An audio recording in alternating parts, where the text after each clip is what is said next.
বাংলাদেশ চলচ্চিত্র উন্নয়ন কর্পোরেশন দীর্ঘদিন যাবৎ ফ্যাসিস্টের কারণে উন্নয়নের পরিবর্তে ব্যক্তিগত স্বার্থে ব্যবহৃত হয়েছে।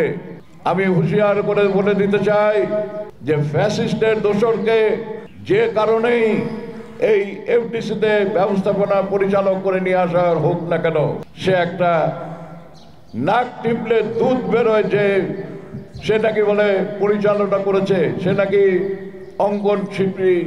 আমি তো তাকে দেখিনি, জানিও না। আমরা যারা চলচ্চিত্রে দীর্ঘ 60 বছর ধরে রয়েছি, কখনোই পর্দায় এমন কোনো কর্মকাণ্ড করতে দেখিনি, না তাকে অভিনয় করতে দেখেছি, না কোনো রকমের সেই পরিচালনার ক্ষেত্রে দেখেছি, না প্রযোজনার ক্ষেত্রে দেখেছি। কোনোখানেই আমরা সেইভাবে তাকে বিচরণ করতে দেখিনি। একটা অপরিচিত চরিত্র, একটা অপ্রয়োজনীয় চরিত্র। আপনি তাকে চলচ্চিত্রের অভিভাবক হিসাবে কোন সাহসে তাকে এখানে পাঠিয়েছেন? আমরা প্রতিবাদ করেছিলাম এফডিসির দরজায়, আজ আমরা ভিতরে ঢুকেছি।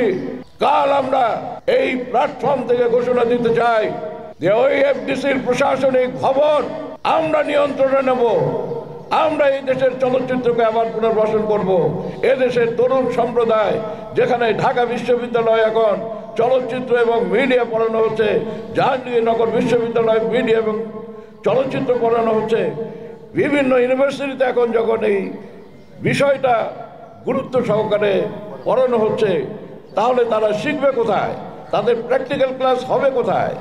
সেটা তো হওয়ার জন্যই তো এই চলচ্চিত্র শিল্প, সেটা হওয়ার জন্যই তো বিএফডিসিকে তৈরি করা হয়েছে।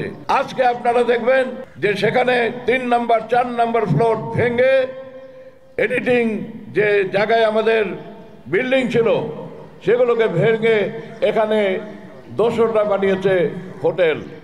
এটা নাকি কমার্শিয়াল বিল্ডিং হবে। কেন? কি প্রয়োজন ছিল কমার্শিয়াল বিল্ডিং করার? এটাকে তো ফিল্মের একাডেমি করতে পারতেন। যদি শিল্পকলা একাডেমি হতে পারে, যদি শিশু একাডেমি হতে পারে, যদি বাংলা একাডেমি হতে পারে, তাহলে কেন চলচ্চিত্রের একাডেমি হতে পারে না?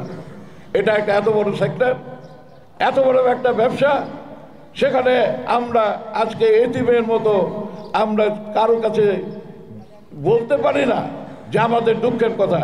সেই জন্য আজকে আপনাদের কাছে আপনাদের শরণাপন্ন হয়েছি যে আপনারা আমাদের এই দুঃখকে, কষ্টকে, এই যন্ত্রণাকে, যেভাবে বলা হয় যে আমরা যখন চলচ্চিত্রের নায়ক ছিলাম, আমরা যখন এই দেশের চলচ্চিত্রকে সবচাইতে শীর্ষে উঠিয়ে দিয়েছি, এই চলচ্চিত্র তো কোনো এফডিসির এমডি করে নাই, এইখানে কোনো প্রশাসনিক ভবনের কেউ কিছু করে নাই। তারা তাদের ব্যক্তিগত সুযোগ পাওয়ার জন্য, দুর্নীতি করার জন্য বিল্ডিংয়ের পর বিল্ডিং তৈরি করছে।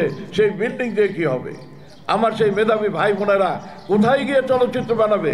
আজকে পৃথিবীতে বিশ্ব বাজার আমাদের টেকনোলজির কাছে কারণে, ইনফরমেশন টেকনোলজির কারণে এটা এখন আমাদের হাতের মুঠোয়। চলচ্চিত্র এমন একটা ব্যবসা, সেই ব্যবসাটা হচ্ছে আপনার মনোপলি বিজনেস। আজকে 2 কোটি মানুষ বাংলাদেশের বিদেশে তারা কর্মকাণ্ড করছে, আমাদের দেশের অর্থনীতিতে তারা এখানে কন্ট্রিবিউট করছে। তাদের বিনোদন যত বিশ্বের বিনোদন থাকুক না কেন, আমাদের চলচ্চিত্র, আমাদের গান, আমাদের নাটক, এটা তাদের অত্যন্ত আপন মনে হয় এবং সেই আপনত্ব থেকে তারা চায় যে আমাদের দেশের চলচ্চিত্র আমরা দেখি। কিন্তু সেই সুযোগ কোথায়? সেই সুযোগ তো করে দিতে হবে সরকারকে, কারণ সরকারের প্রত্যেকটা জায়গায় এমবেসি আছে, সেই এমবেসিতে একটা কমার্শিয়াল অ্যাটাচি আছে, তারা এটা করে দিতে পারে। আপনি গার্মেন্টস শিল্পকে তৈরি করার জন্য আপনি সাবসিডি দিচ্ছেন, তো চলচ্চিত্র শিল্পকে তৈরি করার জন্য আপনি সাবসিডি দিবেন না কেন? মানুষের বিনোদন প্রয়োজন নেই?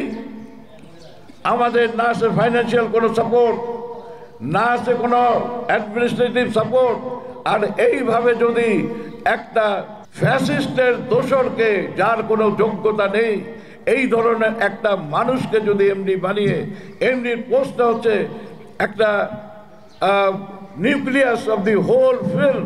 আপনার সরকারের যে কোনো চলচ্চিত্র বিষয়ে কথা উঠলেই প্রথম কথা আসে যে এফডিসির এমডিকে জিজ্ঞাসা করে সরকার যে কি করতে হবে। সেটা ফেস্টিভ্যাল হোক, সেটা চলচ্চিত্র নির্মাণ হোক, চলচ্চিত্র সাবসিডি হোক। আজকে এফডিসির ভিতরে কোনো কর্মকাণ্ড নেই, কিন্তু একটা রেট ফিক্স করে রেখেছে। বাইরে যে কোনো চলচ্চিত্র হচ্ছে, কিন্তু এফডিসিতে কেন হচ্ছে না? আপনি কমিয়ে দেন রে, আপনি এটাকে ব্যবহার করার সুযোগ করে দেন। এরপরে যখন এটা চলমান হয়ে যাবে তখন অটোমেটিক্যালি আপনি ধীরে ধীরে ধীরে ধীরে আপনার সেই এফডিসি পরিচালনা করার জন্য যেটুকু লজিস্টিক সাপোর্ট দরকার, ফিনান্সিয়াল সাপোর্ট দরকার, সেটা আপনি করতে পারবেন।